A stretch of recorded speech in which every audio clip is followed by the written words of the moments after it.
Starter Production vous présente une histoire inspirante. Le problème, c'est pas qu'il y ait un problème. Le problème, c'est de s'attendre à ce qu'il n'y ait pas de problème et de s'attendre à ce qu'avoir un problème est un problème. Aujourd'hui, nous allons vous raconter l'histoire d'un homme parti de rien. De son modeste village de l'Abbé, il a réussi à atteindre les plus hautes sphères du monde du cinéma. Il s'appelle Souleymane Gando. Bienvenue dans votre émission, une histoire inspirante. Sur le chemin de la réussite, chaque individu rencontre des moments d'incertitude, de crainte, de difficulté, de moments de doute et de nuits sans sommeil. Cependant, au cœur de cette obscurité, une lueur d'espoir émerge. Une lueur portée par ceux qui ont osé persévérer et bâti quelque chose de solide. Dans cette émission, nous vous dévoilerons des histoires inspirantes de personnes exceptionnelles. Attachez vos ceintures et suivez-nous.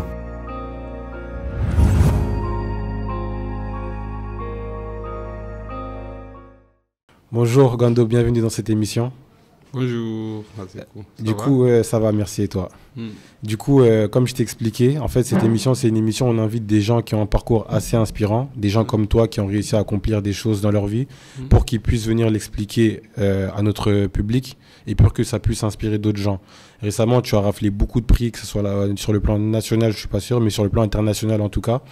Et du coup, toi et moi, on s'est connus il y a maintenant 2 ans, parce qu'au-delà des activités que tu mènes, tu es aussi employé chez Adafo Media, donc c'est Lamine Guirassi qui nous a présenté pour voir ce qu'on pouvait faire ensemble. Malheureusement, on n'a pas eu le temps de travailler ensemble dû aux différents emplois du temps. Donc, tu connais bien un peu l'entreprise Starter Production. La première question que j'aimerais te poser avant de rentrer dans ce podcast, dans cette émission, c'est qu'est-ce que tu penses de l'entreprise Starter Production et comment tu vois son évolution? C'est quelque chose déjà d'intéressant, de bien, de partir d'un pays comme la France où Starter Production, ils ont grandi, ils ont évolué. Partir de cet endroit où tu as accès à tout, aller dans un pays où tout est à construire, tout est à reconstruire, comme la Guinée. Pour moi, déjà, le simple fait de choisir de rentrer au pays, poser quelque chose, c'est déjà une victoire. Après, à côté de ça, par rapport à tout ce qui est production que vous avez pu mettre en place aujourd'hui, dans l'écosystème, naturellement, vous êtes arrivé à vous positionner comme une boîte de prod qui est incontournable dans le système de la production en Guinée. Pour moi, Starter Production, c'est quelque chose de nouveau, de puissant et de l'avenir. Merci beaucoup, ça me fait vraiment plaisir. Du coup, on va aller sur ton parcours. Moi, je me suis un peu renseigné sur ce que tu faisais. À la base, tu es quelqu'un qui est parti, on va dire, du plus bas niveau pour atteindre tout ce que tu as pu faire aujourd'hui. Et dans un premier temps, j'aimerais que tu te présentes de manière brève pour raconter déjà à nos invités qui tu es. À la base, déjà, je m'appelle Thierno Souleymane Diallo. J'ai fait des études de cinéma en Guinée au niveau de l'ISAM, Institut supérieur des arts à Morikanté. Je suis de la 3e promotion, donc un peu les cobayes j'étais dans cette école au tout début. J'ai fait 5 ans d'études ici. Après, je me suis spécialisé en documentaire de création où j'ai fait un Master 1 à Niamey, un Master 2 à Saint-Louis du Sénégal qui naturellement aussi m'a permis de travailler sur mon premier projet professionnel, un moyen-métrage qui est sorti en 2015. Donc, de ce moyen-métrage, j'ai pu faire un autre moyen-métrage aussi qu'on appelle Nometi Sifade, qui veut dire difficile à raconter. Après, naturellement, il y a ce projet de long-métrage au cimetière de la Pellicule que j'ai commencé à développer depuis les années 2014, qu'on a sorti en 2023. En quelque sorte, mon parcours, c'est déjà 2 courts-métrages, 2 moyens-métrages et 1 long. Donc, à peu près, c'est là où on est, Thierno Souleymane. Ok, félicitations. Merci. Du coup, pour arriver à ce parcours-là, moi, j'aimerais comprendre de quel univers tu viens. Tu as grandi dans un village, à la capitale. On va pas parler du plan scolaire, mais vraiment sur le plan familial, de quel univers tu viens? Moi, j'ai grandi dans la ville de l'Abbé. C'est la ville qui m'a vu naître, qui m'a vu grandir. C'est une ville hyper urbanisée, c'est pas un village. Moi, naturellement, j'ai pas de village parce que mon village, il se trouve à Tata. Donc là, aujourd'hui, c'est complètement urbanisé.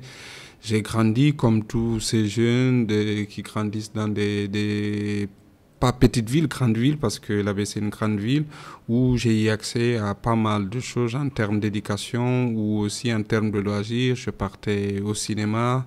J'avais même mon père qui payait des tickets pour le cinéma pour nous. Donc j'avais cette possibilité de m'épanouir tranquillement dans cette ville, entre les amis, entre les amis à l'école, les amis dans le quartier et tout ce qui est loisir, que ce soit la danse, que ce soit le théâtre, que ce soit aussi le cinéma. Donc ça m'a permis quand même d'évoluer tranquillement jusqu'à un certain niveau où j'ai quitté la ville pour Conakry, où j'ai commencé aussi à faire de la musique. Donc, à l'Abbé, c'était à quelle époque?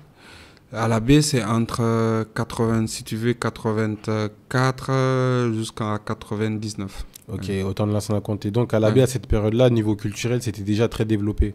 Oui, il y avait du théâtre à côté qui se faisait, il y avait de la musique qui se faisait à côté, et il y avait du cinéma, donc il y avait pas mal de choses qui se faisaient et dans les alentours. On avait quand même une génération touche à tout.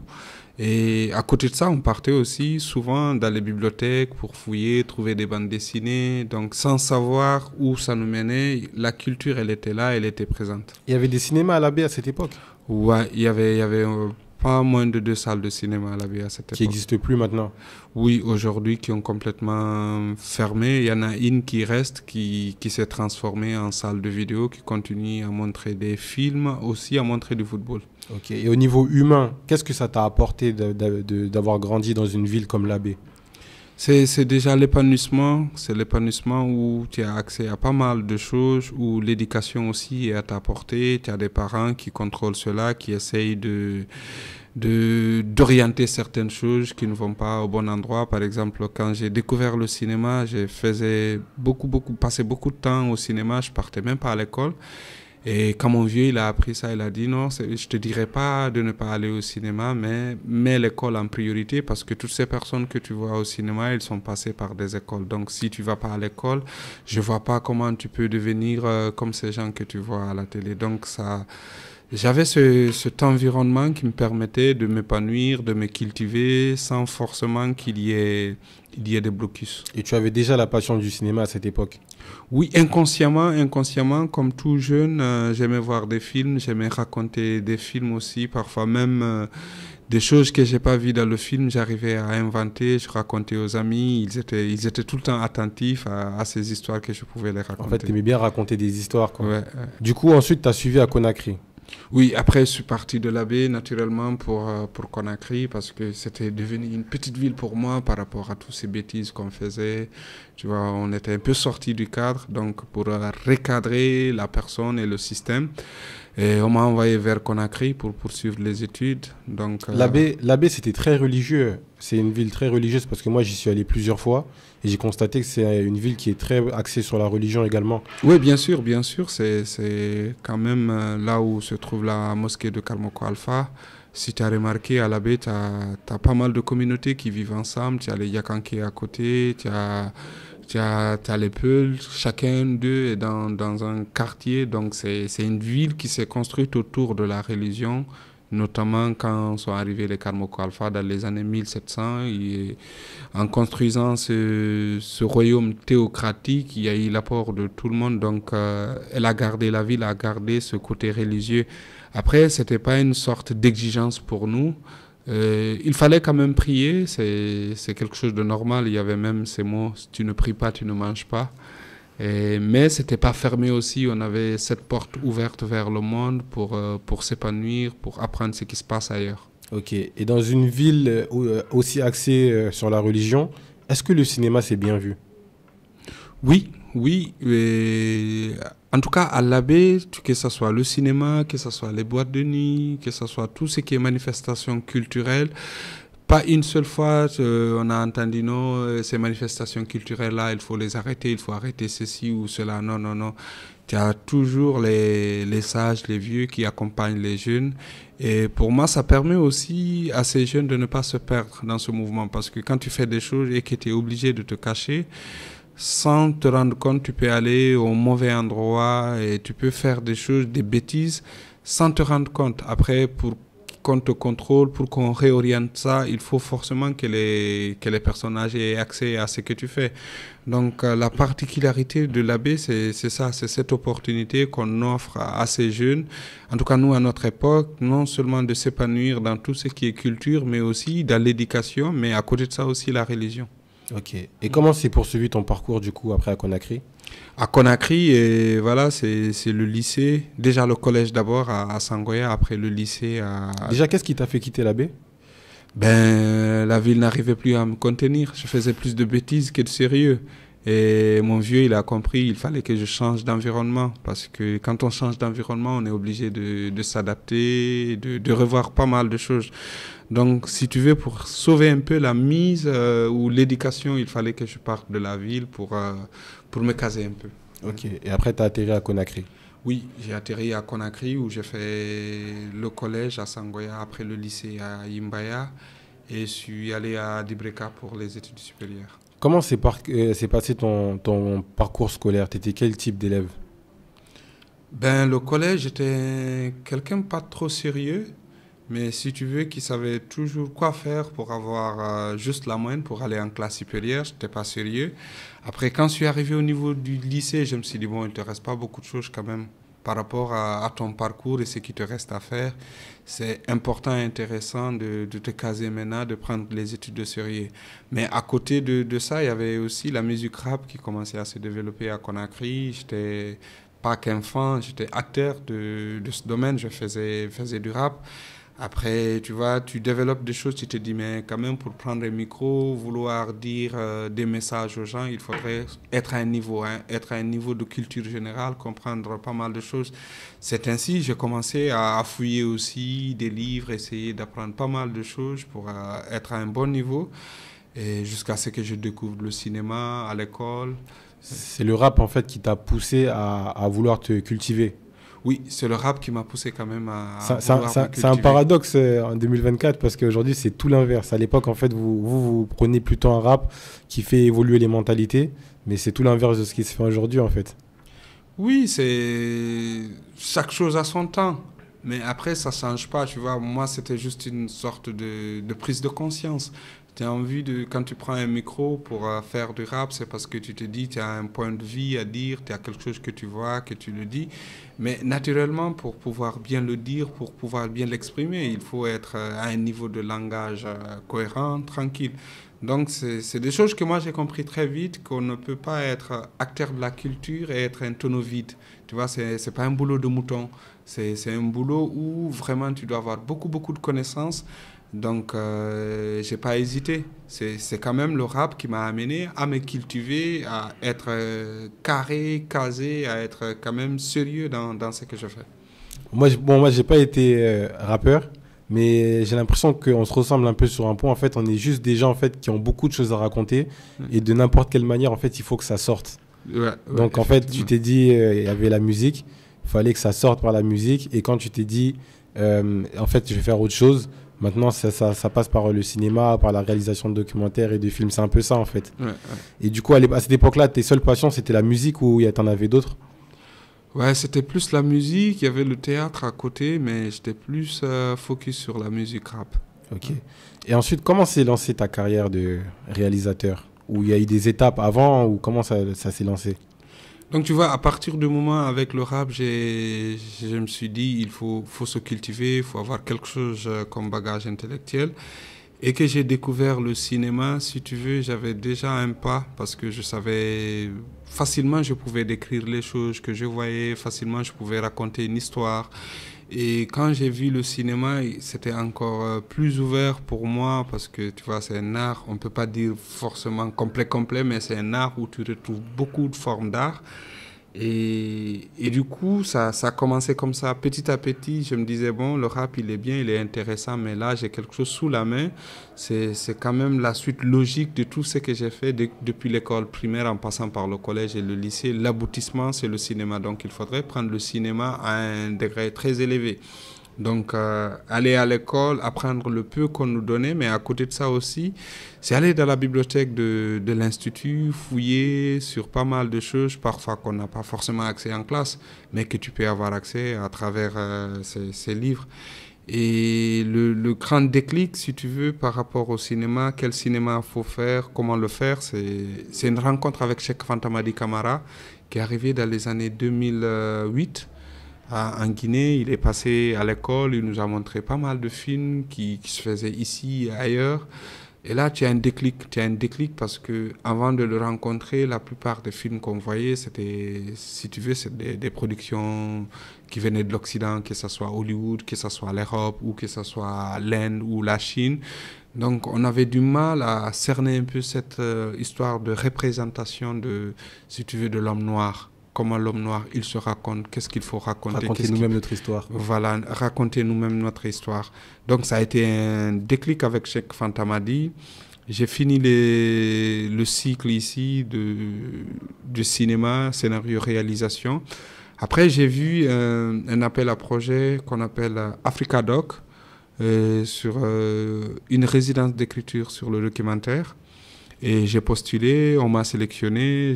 J'avais un projet qui était un peu lourd, je voulais parler de Camboiro, mais l'âge que j'avais, le niveau que j'avais, l'animateur de la formation m'a dit c'est intéressant ton projet, mais il faut plus de bagages. Plus de bagages pour le porter. Donc il y avait une possibilité de faire un master 1 à Niamey, je me suis inscrit. Je suis allé et après je suis revenu à celui. Ça m'a permis quand même d'avoir un niveau en termes de bagages, pas pour le cinéma seulement, mais surtout spécifiquement sur le cinéma documentaire de création. Donc c'est parti de ça et sortant de celui, comme je l'ai dit, ça m'a permis d'aller à des rencontres qu'on appelle les rencontres TENK, où tu as une sorte de parterre de producteurs, de diffuseurs qui vient un peu partout, du continent africain, de l'Europe, de l'Amérique, où tu avais la possibilité de pitcher ton projet. Quand ça marche et tu as des producteurs.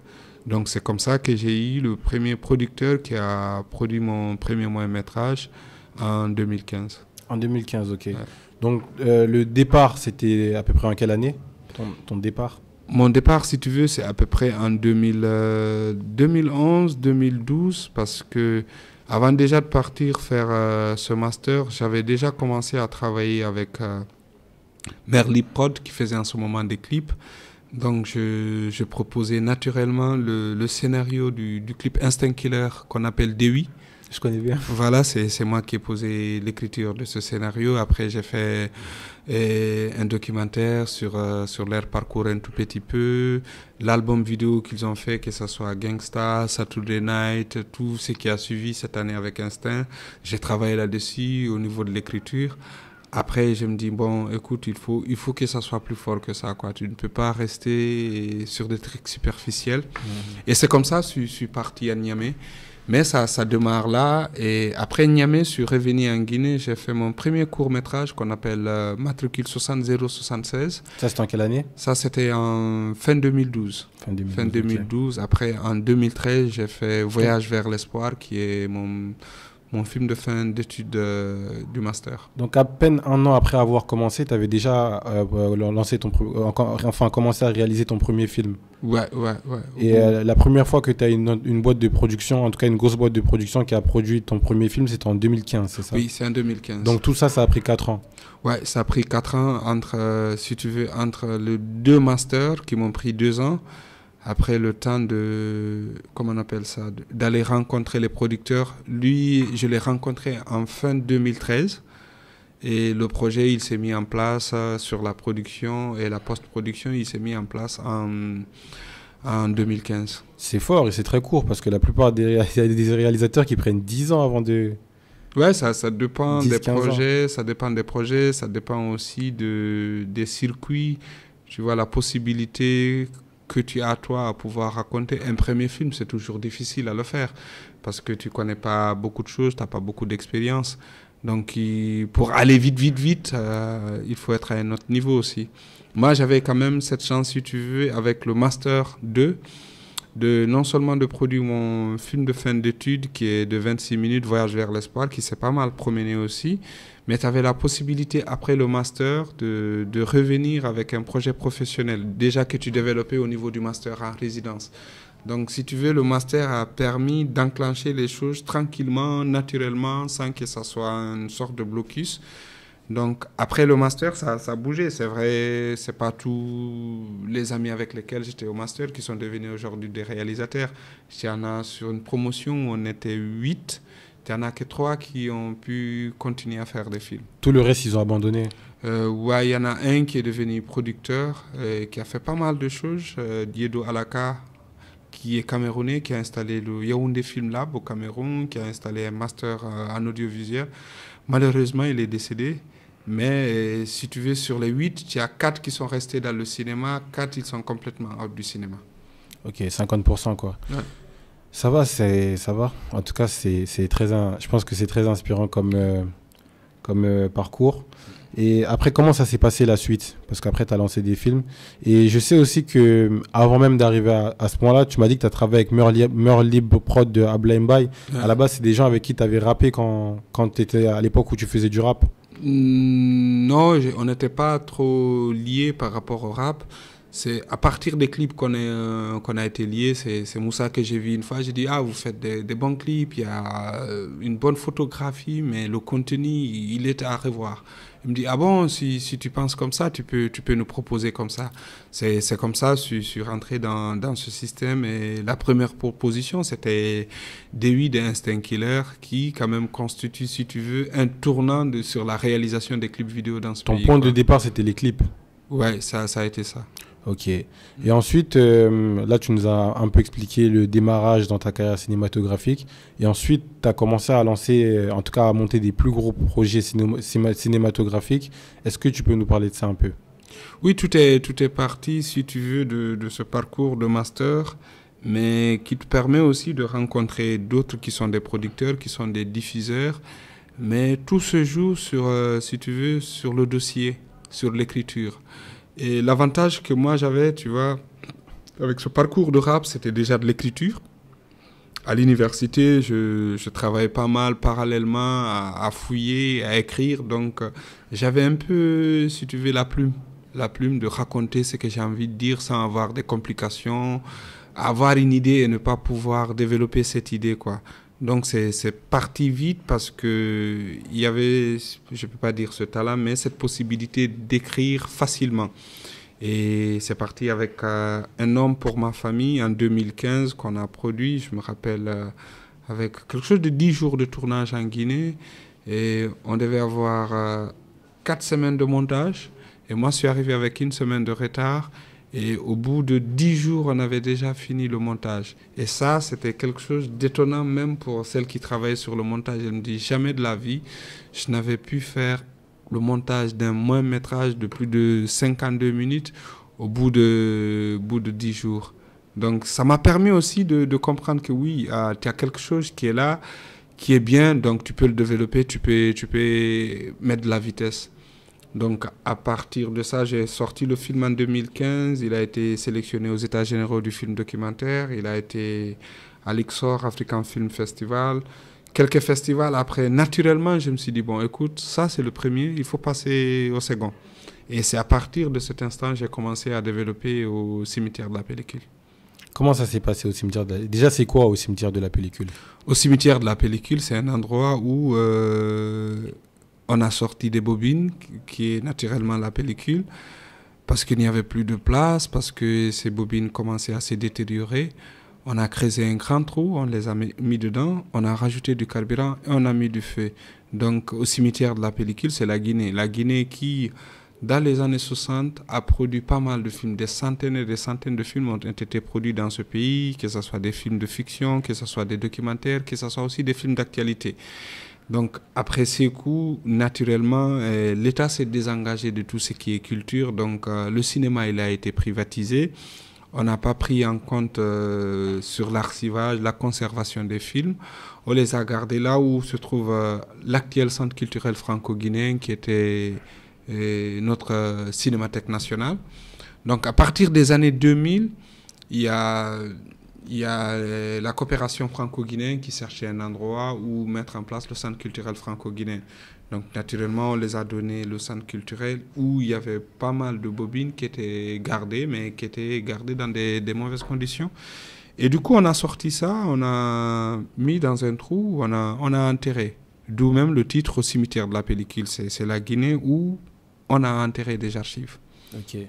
Et maintenant, après le film, le documentaire, comment tu as eu l'idée de le réaliser? Comment ça s'est lancé et tu es arrivé à rafler tous les prix que ça a raflé actuellement? Il y a d'abord eu un travail de résidence à Bobo Dioulasso en 2016. Et après, j'ai présenté le même projet devant des producteurs et des diffuseurs aux rencontres Tank de Saint-Louis. À la base, c'était une idée purement sociale en fait qui t'est venue pour mettre en avant en fait tout ce qui a été fait avant. Non, l'idée est partie de moi qui fais des films aujourd'hui. Et déjà, j'avais entendu parler de Mouramani. J'ai cherché, je n'ai pas trouvé une image, même au niveau du résumé, c'est complètement différent. Je me suis dit, mais c'est quoi cette histoire? Ce film qui disparaît, tout le monde en a entendu parler, personne ne l'a jamais vu. Mais ça me ramène à moi qui essaie de faire des films. Mouramani, c'est le premier film d'Afrique francophone noire fait en 1953 à Paris. Qui est un film guinéen. Qui est un film guinéen, naturellement. Et du coup, ça te ramène à toi qui fais des films aujourd'hui. Est-ce que tes films, au bout de 10 ans, 20 ans, 50 ans, ils seront là, la nouvelle génération qui viendra va voir ces films ou pas, ou tes films sont appelés à disparaître, comme Mouramani a disparu.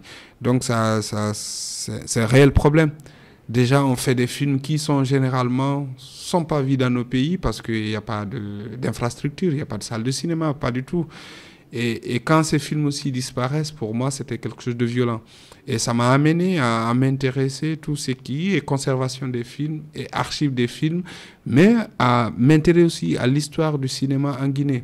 Parce que moi, je suis allé à l'ISAMC pendant 5 ans, j'ai appris toutes les histoires du cinéma du monde. Je n'ai jamais appris l'histoire du cinéma guinéen. On ne m'a jamais parlé de ce qui a été le cinéma dans les années 60. Les films qu'ils ont faits, ça servait à quoi? Donc, du coup, j'avais cette soif de connaître mes racines. Tu vois, je ne peux pas être un baobab si je n'ai pas des racines solides. Donc, il fallait quand même apprendre ce qui a été le cinéma avant moi pour vouloir ou prétendre faire du cinéma dans ce pays, quoi. Donc, c'était pour moi une façon d'apprendre l'histoire du cinéma guinéen, pour moi, mais pour des amis, pour la nouvelle génération et le transmettre aussi à certaines personnes. C'est poser des bases solides pour le cinéma. Comment ça s'est passé la production? La production, 2016, déjà, quand j'ai fait les rencontres Tank, j'ai eu 2 boîtes de production qui voulaient m'accompagner. Une qui est en France, à Tours, et une autre qui est au Sénégal. Après, j'avais gardé le producteur qui avait produit mon premier moyen-métrage. Donc, je l'ai gardé. Donc, ils sont arrivés à 3 sur ce projet. Et je savais un peu où est-ce que je voulais mettre les pieds. Dès le début, j'ai dit, bon, ça c'est un film, c'est pas pour l'audiovisuel, mais c'est pour le cinéma. Donc on a pris une année à travailler l'écriture, à développer cette écriture, à faire des allers-retours, discuter sur des choses qu'on comprend ou pas. Et j'ai postulé au niveau de la bourse Brouillon des rêves, la SCAM, je l'ai eu à l'unanimité. Donc ça te permet déjà de comprendre que ce que tu tiens, tu le tiens bien. Et on a commencé à déposer à des fonds tels que Jeunes Créations Francophones qui venaient d'ouvrir. On a eu aussi de l'argent. Après, on est réparti sur la région du centre. On a eu de l'argent pour le développement qui nous a permis de faire des repérages, d'affiner aussi l'écriture. On est réparti vers Aide au cinéma du monde pour chercher des financements parce que, si tu veux, c'est la seule porte ouverte pour le cinéma. Même si c'est tout le monde qui vient, tu viens au même titre que celui qui vient de la Colombie, que celui qui vient de Corée du Sud ou du Vietnam. Tu vois, c'est quelque chose de très rude en termes de compétition. Mais il fallait essayer, donc on a essayé, on a eu Aide au cinéma du monde. À côté de ça, on avait déjà eu l'OIF aussi qui nous avait donné des sous. On a postulé pour Auvergne-Rhône-Alpes Cinéma. Tu vois, qui est une sorte aussi de boîte de production, de studio de production. Qui accompagne. Et généralement, il accompagne moins les documentaires parce qu'il parle que des trucs du cinéma. Et on a eu aussi Rhône-Alpes Cinéma. Et voilà, on a fait le tournage en Guinée. On est réparti. On a fait le tournage en Guinée. Juste après le tournage, il y a eu Covid. Ton documentaire, c'est un documentaire avec un gros budget. Ouais, c'est quand même un documentaire pour quelqu'un qui vient de la Guinée ou qui fait des documentaires sur le continent, que ce soit de la Guinée ou qui soit même de l'Europe. c'est un gros budget, quoi, parce que c'est dans les 400 000 euros. Ok, il faut être courageux pour partir en Guinée, monter un projet comme ça. Si tu dis ça à la majorité des réalisateurs en Guinée, ils vont te dire que tu es fou. Ils vont te dire que c'est impossible de trouver un budget comme ça pour un documentaire en Guinée. Oui, même moi, au début, tu vois, déjà dans le système de documentaire qu'on faisait, si tu avais beaucoup d'argent, tu as 50 000 euros, tu as déjà beaucoup. Okay. Tu vois, tu as déjà beaucoup parce qu'avec 30 000 du CNC ou si tu as une région qui te donne 15, 20 000, tu as déjà beaucoup. Et même ça, c'est ceux qui arrivent vraiment. C'est ça, c'est vraiment pour les meilleurs et qui ont le plus gros réseau. Voilà, qui arrivent jusqu'au niveau du CNC, qui trouvent de l'argent. Donc, avec des films qui se faisaient à 50, 100 000 maxi, toi, tu te retrouves avec un film qui coûte 400 000. Tu te dis, ah ouais. Mais après, tu comprends au fur et à mesure de la fabrication qu'il fallait cet argent pour fabriquer un film comme ça.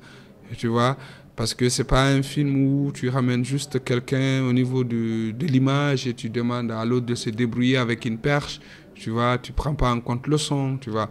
Juste le matériel. C'est toute une histoire qu'il faut raconter. C'est toute une histoire qu'il faut raconter. Le son, il est pris en compte, tu vois. C'est tout un travail. Parce que beaucoup pensent quand ils entendent 400 000 euros, ça fait 4 milliards de francs guinéens, les gens ils pensent que ça va dans ta poche.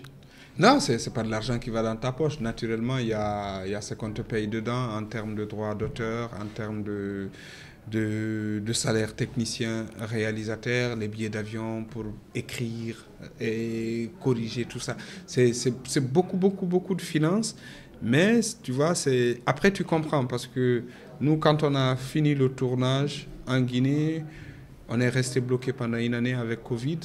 On est reparti tourner en France. On n'avait plus d'argent pour faire la post-production. Donc on a recommencé encore à chercher de l'argent. Tu vois, on est parti vers le fonds Red Sea Fund, les Arabes qui venaient d'arriver en Arabie Saoudite. On a eu un peu de sous avec eux.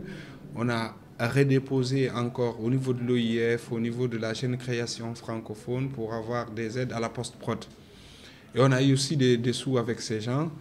Et après, le truc qui a joué, parce qu'à un certain moment, on était complètement bloqué. Il n'y avait plus de sous. Il nous restait environ 119 000. Il n'y avait plus de sous. Et c'est là qu'est revenu encore le fonds saoudien Red Sea Fund, qui a mis le paquet pour permettre au film de finir. Après, à côté de ça, il y a eu le Final Cut à Venise. Ils ont vraiment apprécié. Tu vois, où je suis reparti avec 4 prix. Coup de cœur de la Cinémathèque Afrique, prix de l'OIF, prix du Festival international du film d'Amiens, prix de Ayon Film.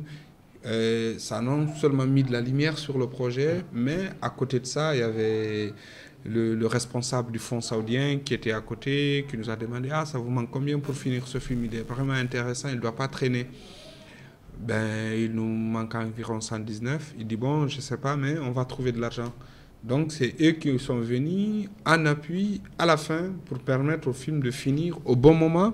Parce qu'il y avait déjà presque une année, Berlin voulait le film. Tu vois, Berlin commençait déjà à s'intéresser au projet. Il voulait avoir le film en première mondiale. Et du coup, entre septembre 2022 et janvier 2023, il fallait finir le film et le présenter à Berlin. J'ai bien écouté tout ce que tu viens de me dire, mais il y a une chose que j'arrive pas à comprendre. Ton film, c'est un film guinéen. Et l'État guinéen dans tout ça? L'État guinéen dans tout ça... Parce que là, tu me dis l'Arabie Saoudite a mis, un tel a mis. Et l'État guinéen, parce que c'est un film guinéen qui est censé faire la promotion du cinéma guinéen et de surtout tout ce que la Guinée a pu faire autant de Sékou Touré dans le cinéma en Afrique de l'Ouest, voire dans le monde. L'État guinéen, c'est le grand absent dans tout ça. Le grand absent, pas parce qu'il n'y a pas de moyens dans ce pays, ça il faut te le dire. Tu vois, quand il s'agit des Miss ici, tu entends des 50 000, et des véhicules à 300 millions. Il y a de l'argent. Mais sauf que le Guinéen, il est arrivé à un niveau, même pour nettoyer sa maison, il pense que c'est le voisin qui doit le faire. Sinon, c'est incompréhensible qu'on parle de l'histoire du cinéma guinéen, qu'on remette la Guinée sur, si tu veux, sur une place qu'elle occupait, sur l'échiquier mondial du cinéma, et qu'elle soit absente sur la production. Elle n'est pas absente parce qu'elle ne connaît pas ce qui se passe. Moi, je suis allé voir ces gens, quand même leur dire, écoutez, voici quelque chose d'intéressant qui se joue. Vous ne pouvez pas être absent parce que c'est quelque chose d'énorme. Mais ce n'est pas qu'ils ne comprennent pas. ils s'en foutent de nous parce que tout se négocie dans ce pays sur la tête du client. Tu vois, peut-être j'aurais pu naître dans un autre pays, même si je suis guinéen, peut-être en retournant, ils vont mieux m'écouter, tu vois. Mais moi qui ai grandi dans ce pays, qui a fait des études dans ce pays, j'arrive dans ton bureau, je suis même pas en costume, et que je te parle d'un film qui coûte plus de 4 milliards, et ils pensent que je suis en train de plaisanter. Alors que c'est eux les plaisantins.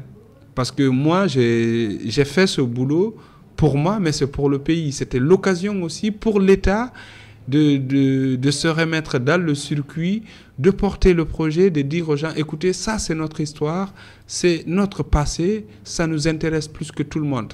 Tu vois, après tout mouvement, montée et descente, il y a eu quand même, si tu veux, l'ONASIG qui a voulu mettre de l'argent dedans, mais l'ONASIG, naturellement, on sait, ils n'ont pas d'argent.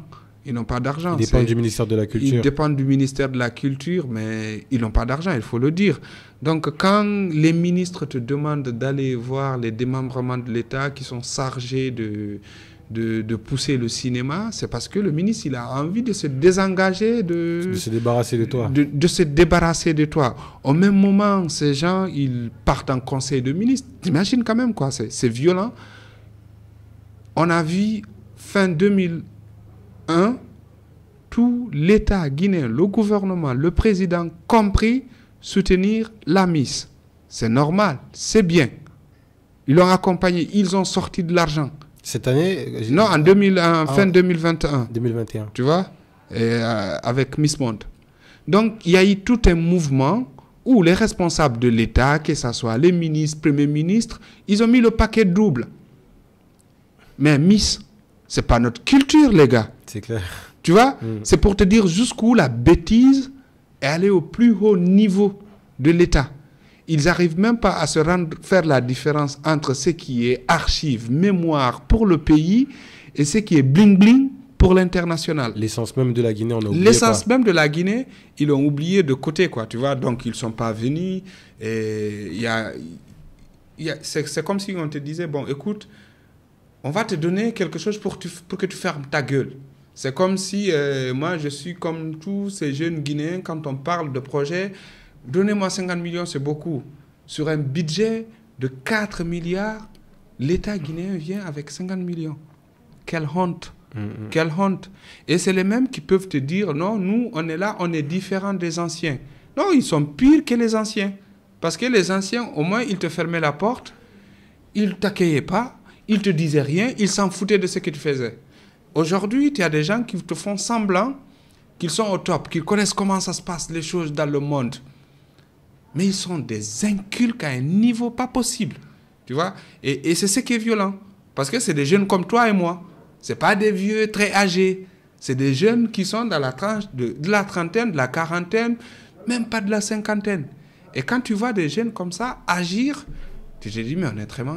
Ça décourage. On est quand même très mal barré. Mais après, moi, personnellement, ça ne me décourage pas parce que ils ne m'ont pas aidé à arriver à ce niveau. Je ne vais pas les suivre. Je ne vais pas les écouter. En fait, quand tu t'es débrouillé seul et que tu dois rien à personne, tu t'en fiches. Non, tu ne vas pas les suivre parce que imagine si c'était à eux de t'aider pour arriver à ce niveau ou de t'accompagner pour arriver à ce niveau. C'est qu'on ne va pas le faire. Hein? Donc, tu ne vas pas les suivre.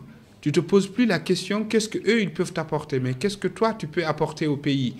Tu es déjà dans le noir, on ne te voit pas. Donc, tu ne vas pas continuer à te battre avec des gens qui vont jamais sortir du noir parce qu'ils ont choisi d'être dans le noir. Tu vas essayer de sortir, aller vers la lumière, peut-être apporter cette lumière à ces gens qui sont dans le noir, qui ne sont même pas conscients de l'obscurité dans laquelle ils sont. Ouais. Est-ce que tu peux me faire rapidement un tour de tous les prix que tu as gagnés avec ton film et tous les pays que tu as pu visiter? De manière très brève. Oui, le film, il a démarré à Berlin. À Berlin, dans la section Panorama. Il est réparti avec le 3e prix du public de la section Panorama. Et au FESPACO, il a été en compétition long métrage documentaire. Il est réparti avec une mention spéciale du jury. Il est allé à Tarifa, ça c'est en Espagne. Il a eu le prix de la coopération espagnole, en même temps mention spéciale du jury documentaire. Après ça, il est réparti en Allemagne, ça c'est à Cologne, où il a eu le prix du public meilleur documentaire. Après, il y a eu Africalia aussi en Espagne, un autre festival où il a eu le prix du, comment on appelle ça, une mention spéciale du jury. Après, tu as Hambourg qui arrive juste après Africalia où il a eu prix du public, meilleur documentaire encore. Maintenant, à côté de ça, tu as un festival à Apt où il a été élu meilleur documentaire. Après juste Apt, il y a eu le LFC, c'est-à-dire les awards des films camerounais où il a été élu prix du meilleur documentaire à l'international. Après, si tu veux, c'est 9 prix. C'est 9 prix, sans maintenant parler des sélections. Des sélections, c'est plus de 40 sélections dans le monde. Bravo. Que ce soit Canada et même en Corée du Sud, que ce soit l'Arabie Saoudite, que ce soit la France, l'Espagne, l'Allemagne et le Brésil, tu vois. Là, en début d'année, on commence, si tu veux, avec tout ce qui est les États-Unis. Donc, on a pas mal de dates au niveau des États-Unis pour qu'ils soient vus en festival ou aussi au niveau des écoles. Après, le comble de tout ça, c'est quand tu retrouves un film fait comme ça, sans censure, et qui devient éligible au César sur 4 catégories, quoi. Meilleur documentaire, meilleur premier film, meilleur scénario original, meilleure musique. Tu te dis, mais attends, qu'est-ce que tu as fabriqué? Mais même ça, tu vois, cette information, elle est arrivée, je pense, il y a 2 jours de cela. T'as personne au niveau de l'administration guinéenne, que ce soit les gens qui s'occupent du cinéma, que ce soit le ministre de la Culture, qui m'a appelé ne serait-ce que me dire, écoute Souleymane, on a vu ça, bravo, félicitations. Tu as juste le responsable du cinéma, l'ONASIG, sur sa page personnelle, qui m'a félicité. Tu vois?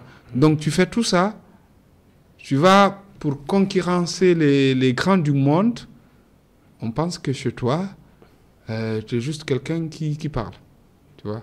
Mais c'est bien parce que, tu vois, même en termes de diffusion, là, il se retrouve sur 12 plateformes de vote. Il se retrouve sur Prime Video, il se retrouve sur Canal Vote, sur Play Video, tu vois, sur Xbox, tu vois, sur Cinémitam, sur Univers Ciné. Et là, on le diffuse encore sur... Ça contribue quand même à faire le branding de la Guinée. Oui, le vrai branding dans le vrai sens. Tu vois, dans le vrai sens, parce que, tu vois, c'est un film qui est sorti en salle en juillet où tu n'as pas moins de 18 articles là-dessus. De la presse française, tu as Libération qui parle, tu as Le Monde qui parle, tu as France Info qui parle, tu as Télérama qui parle, tu as L'Observateur qui parle. C'est énorme. Mais le branding, il ne peut pas être à ce niveau. J'ai une question d'ailleurs, déjà bravo pour tout ce que tu viens de dire. Par rapport à ça, j'ai une question pour toi. Dans tous les pays du monde, surtout en Amérique, on s'est servi en fait du cinéma pour faire le branding. Et d'ailleurs, on l'a beaucoup ressenti en Guinée parce que moi, j'ai grandi en France, mais je venais souvent en Guinée. Donc je voyais à chaque fois quand je venais en Guinée, on me disait toujours, on me lançait des pics pour me dire l'Amérique c'est mieux que la France parce qu'on parlait de Jack Bauer, des 24 heures chrono, de Jean-Claude Van Damme. Parce que quand on te parle de l'Amérique, on te met toujours des hommes costauds qui font des miracles et qui vont te faire retourner avec des acrobaties avec des véhicules et tout.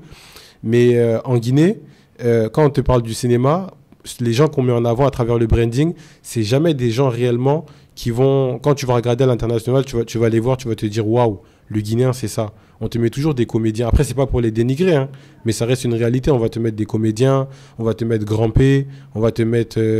En fait, on va pas te mettre les gens qui vont t'inspirer réellement, quoi. Oui, parce que c'est des gens qui ne voient pas plus que le bout de leur nez, mais ils sont jaloux et aigris en même temps. C'est un pays de jaloux et d'aigris. C'est pas parce qu'ils ne connaissent pas. Tous ces gens qui travaillent au niveau du branding, ils ne sont pas arrivés là-bas par hasard. Ils connaissent le minimum ce qui se passe dans le monde. Mais sauf que ils sont si jaloux de ce que fait un Guinéen ailleurs qui n'est pas eux, ils ne peuvent pas mettre la lumière sur ce qui est puissant. Ils vont mettre la lumière sur ce qui est ridicule, tout ce qui est de la rigolade, tu vois. Pour eux, c'est ça qui vend le pays. Ça ne peut pas vendre le pays parce qu'on nous prend On est à l'image de... Je suis désolé de le dire, j'ai du respect pour tout ce qu'ils font, Alpha et Grand P, mais on est à l'image de Grand P. On ne nous prend pas au sérieux. Tu vois, quand tu parles de la Guinée, ben, on est quand même arrivé à en faire de Grand P l'ambassadeur de la culture. L'ambassadeur de la culture. C'est normal comme il le pense.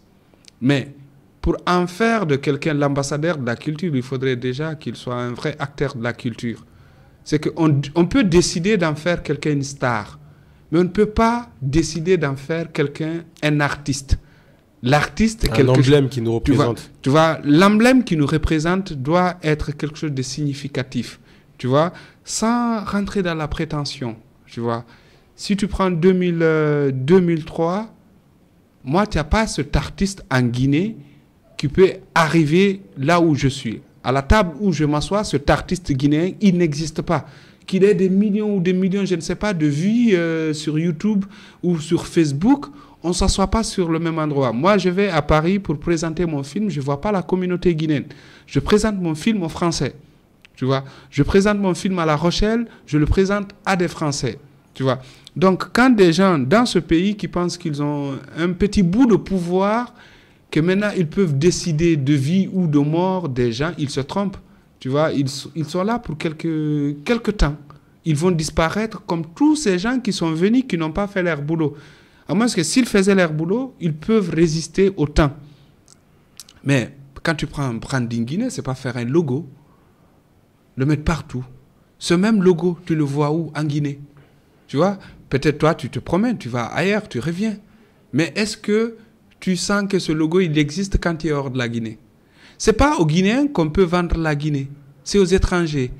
Passant à côté, tu prends un groupe qu'on appelle Circus Baobab, qui tourne comme des malades. C'est un groupe de musique? C'est des acrobates. Acrobates. Qui tournent comme des malades. Vu. Tu vois, qui étaient même finalistes. La France a un incroyable talent. J'ai vu ça. Qu'est-ce qu'on en fait de ces gens par rapport à un truc de branding? Quand tu prends ces gens, au moins, ils peuvent te remplir une salle à Paris. Mais vous prenez vos artistes de Koya ici, ils pressent dans la rue. Tu vois, vos artistes de Koya et de Dibreka, même s'ils font des stades à Conakry, à Paris, quand ils remplissent une salle, c'est une salle remplie de la communauté guinéenne. Donc, on ne peut pas quitter la Guinée pour aller à Paris, retrouver les Guinéens et vouloir vendre la Guinée aux Guinéens de Paris. Tu vois, c'est dans ce bourbier où on est, où les gens pensent parfois qu'ils peuvent nous apprendre comment le monde roule. On doit vendre aux autres pour que les gens puissent venir faire du tourisme. Le tourisme, c'est dédié à des gens qui ne sont pas des Guinéens. C'est pas aux Guinéens. C'est pas aux Guinéens qu'on va vendre la Guinée. Encore dans ce monde chaotique en termes d'environnement. Comment tu peux faire un truc de branding Guinée? Tu mets des affiches, de la bauxite, des camions. Tu vas inviter les gens à venir voir la Guinée avec sa bauxite? Déjà, tu vois à quoi ressemble aujourd'hui Bokeh? Hein? Il fait super chaud. Quelle intelligence, quoi. Comment les réalisateurs... Est-ce que le cinéma, c'est rentable en Guinée? Comment vivent les réalisateurs? C'est pas rentable en Guinée parce que tu vois, tu n'as pas d'écosystème, tu n'as pas de... Déjà, si tu parles de salles de cinéma, tu en as 3, 2 qui appartiennent à Bolloré, une qui appartient au centre culturel. Mais ces salles sont pas fréquentées parce que les gens, ils sont tellement habitués à regarder des films à la maison, des trucs téléchargés, des trucs qu'ils ne payent pas.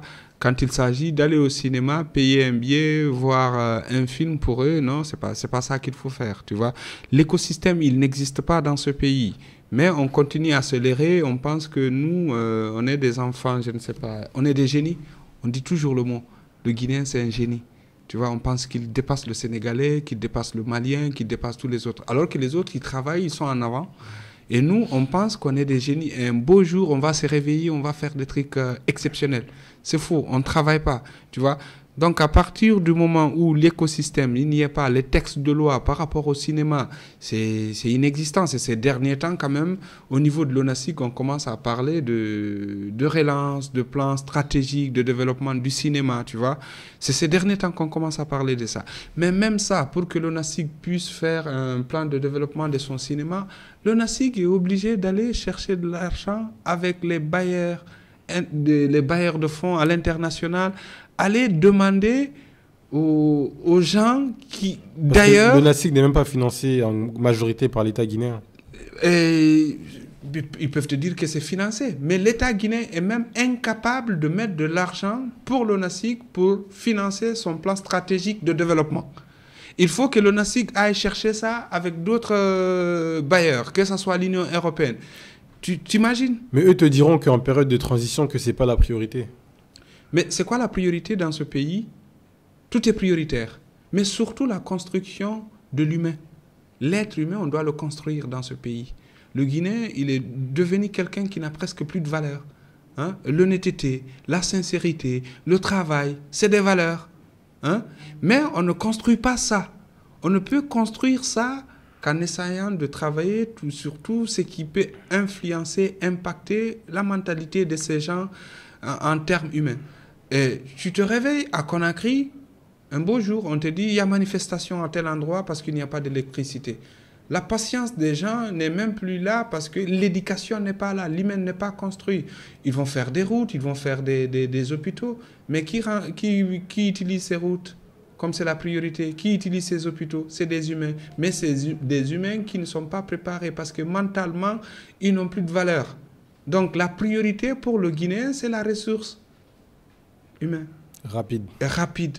S'ils ne construisent pas un système qui va permettre aux gens d'être à un niveau de connaissance, d'honnêteté, de fiabilité, de respect, ben, ils ne peuvent pas lutter contre la corruption. Tous ces problèmes que nous avons aujourd'hui, dont on a du mal à gérer, c'est parce que l'être humain, dans ce pays, on ne l'aide pas à se construire. Tu as juste à te promener. Tu en as combien de bibliothèques dans ce pays? Pas énormément. Les gens ne connaissent même pas l'importance de lire des livres ici. Pourtant, c'est l'une des meilleures manières de se former. Donc, si déjà, tu vois, on ne met pas les moyens pour que les gens se cultivent, pour que les gens puissent apprendre des valeurs culturelles de leur pays. Aujourd'hui, on est en Guinée, on voit plus ce qui se passe ailleurs que ce qui se passe en Guinée. Tu vois, porter une tenue guinéenne ou des tissus guinéens, c'est devenu de la mode. Alors que ça ne devrait pas être de la mode, ça devrait être la norme, notre quotidien. Tu vois. Et maintenant, nous, quand tu fais ça, c'est comme si c'est la fête. Tu portes un tissu peul, c'est la fête. Tu portes un tissu malinqué, c'est la fête. Mais ça ne va pas chez nous. Ça ne va pas chez nous parce qu'on ne comprend réellement pas du tout la priorité des priorités dans ce pays, c'est construire le Guinéen nouveau.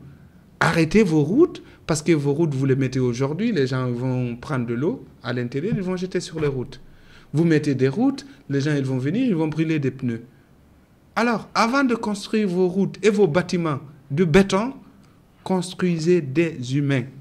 Ça va vous éviter tous ces problèmes. Avec des valeurs. Ça va éviter tous ces problèmes. Mais le mot, ce n'est pas la priorité. Ben, il te dit ce n'est pas la priorité. La priorité, c'est quand même Miss Guinée. Et du coup, pour toute cette jeunesse dont on vient de parler, qui pour beaucoup sont démotivés, se disent qu'ils n'ont plus d'avenir en Guinée, pour beaucoup prennent la route du Nicaragua ou de la mer en Libye, en Tunisie, est-ce que tu aurais un mot de la fin ou un mot, des conseils que tu pourrais leur prodiguer? Ben, c'est de croire en eux. Nicaragua, Amérique, Paris, je ne sais pas où. Partout où tu vas te retrouver dans ce monde, tu vas travailler dur pour gagner ta vie. Que ce soit en Guinée, que ce soit en France, tu es obligé de te réveiller, travailler, être honnête, cohérent avec tes idées pour gagner. L'espoir, ce n'est pas quelque chose que quelqu'un va nous ramener. On se construit un espoir à travers ce qu'on fait, à travers tout ce qu'on a comme croyance d'y aller de l'avant. Toi, tu es là. Tu es parti d'un pays où on dit qu'il y a de l'espoir. C'est l'Europe. Mais toi, tu as changé de système. Tu as dit mon espoir se trouve en Guinée. Tu es en Guinée, ça fait des années. Tu t'es installé, tu travailles et tu t'épanouis dedans. Personne ne va te dire qu'il n'y a pas d'espoir dans ce pays. Mais l'espoir, c'est quelque chose qu'on se construit soi-même. L'État ne va jamais nous construire un espoir parce que l'État même a du mal à se construire. Vous voyez ? C'est important que le jeune Guinéen puisse se comprendre que personne ne peut l'aider, personne ne peut faire les choses à sa place. Aujourd'hui, on va partir dans ces pays, on a 20 ans, 25 ans. Ces pays vont nous utiliser. On va être une cheville ouvrière parce que ces pays en ont besoin pour maintenir leur croissance économique. Quand on va avoir 50 ans, 60 ans, qu'on est fatigué, qu'on ne peut plus faire ces boulots, on doit devoir rentrer dans nos pays. Et quand on rentre dans ces pays, on n'aura rien construit dans son pays. On n'aura rien construit et le pays ne peut plus nous utiliser parce qu'on est devenu des chiffons que l'autre a déjà fini d'utiliser. En fait, il faut que même les Guinéens comprennent que dans un pays où rien n'est fait, c'est là-bas qu'il y a plus d'opportunités parce que tu vas aller dans un pays comme la France où tout est déjà fait. En Guinée, tu marches dans la rue, celui qui a une entreprise de construction de route te dira « je ne pars pas ». En Guinée, on te dit « il n'y a pas à manger ». Celui qui te dira « j'ai faim » te dira « moi, je vais aller dans l'agriculture ».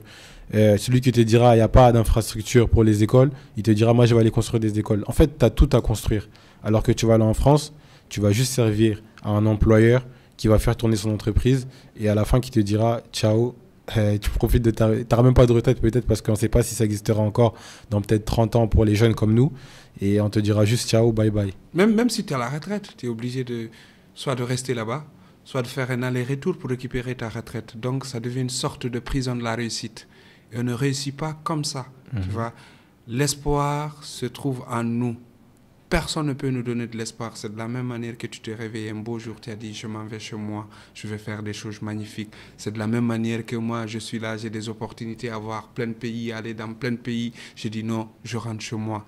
Personne ne peut nous construire un espoir. C'est à nous-mêmes de se construire un espoir et sortir de ce matu-vie, l'Amérique ou je ne sais pas quoi. C'est beau, c'est magnifique, mais nous restons des humains qui devons travailler, qui devons nourrir la famille. Et partout où tu iras, tu vas travailler. Donc, si tu sais que tu vas aller faire de la plonge aux États-Unis, commence à faire de la plonge ici. On va te payer aussi. Ou si tu veux aller là-bas pour être le vigile, fais le vigile ici. On va te payer aussi. C'est clair. Tu vois, mais après, c'est dire on paye mieux là-bas. Non, on ne paye pas mieux. On te paye, mais ce que tu utilises pour vivre... On te reprend. Rien ne te reste. C'est pareil, tu es dans la même situation. Partout où tu iras dans ce monde, tu as 2, 3 équations à résoudre. Qu'est-ce que je vais manger ? Où est-ce que je vais dormir, hein? Comment je vais entretenir ma famille? Cette équation-là, c'est universel. Ce n'est pas un cas de la Guinée, ce n'est pas un cas de la France, c'est universel. Et pour résoudre cette équation, il faut travailler. Des très belles paroles pour la fin. Merci d'être venu nous partager ton parcours inspirant et à bientôt pour un nouvel épisode. Merci, à très vite. Starter Production vous présente une histoire inspirante. Sur le chemin de la réussite, chaque individu rencontre des moments d'incertitude, de crainte, de difficulté, de moments de doute et de nuits sans sommeil. Cependant, au cœur de cette obscurité, une lueur d'espoir émerge. Une lueur portée par ceux qui ont osé persévérer et bâti quelque chose de solide. Dans cette émission, nous vous dévoilerons des histoires inspirantes de personnes exceptionnelles. Attachez vos ceintures et suivez-nous.